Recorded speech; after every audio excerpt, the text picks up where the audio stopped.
اگر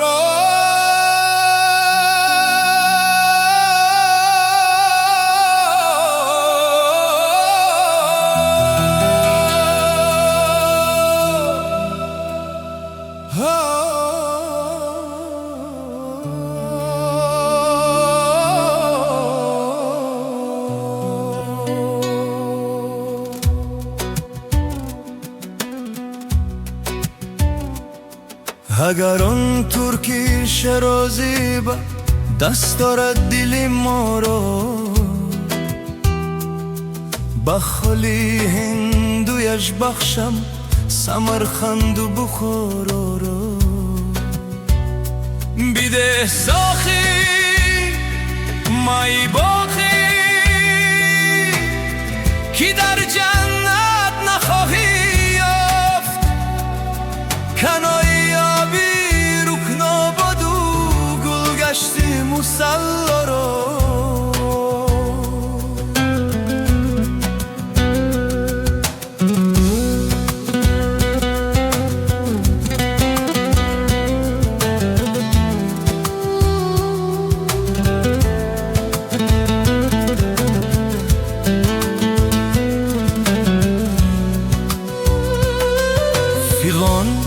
کن لولیان شوخ شیرین کاری شهر شد، چونان بردن صبر از دل که ترکان خانی اغمارا.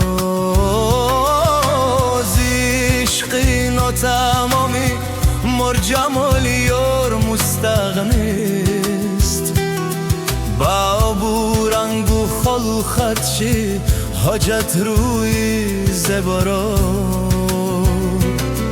من از آن حسن روز افزون که یوسف داشت دانستم، کش پس پرده اسمت برون نورد زلیخا را.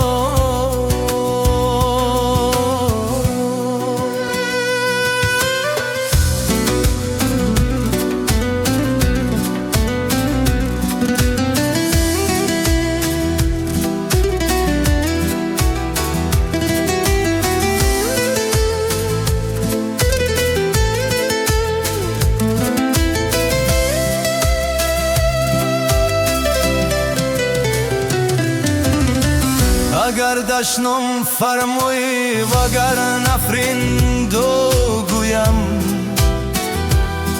جوابی تلخ نزباد لبی لالی شکر خورا.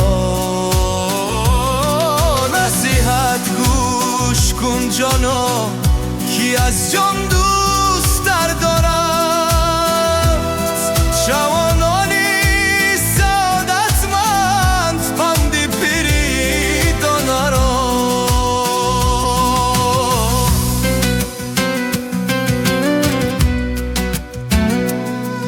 اگر آن ترکی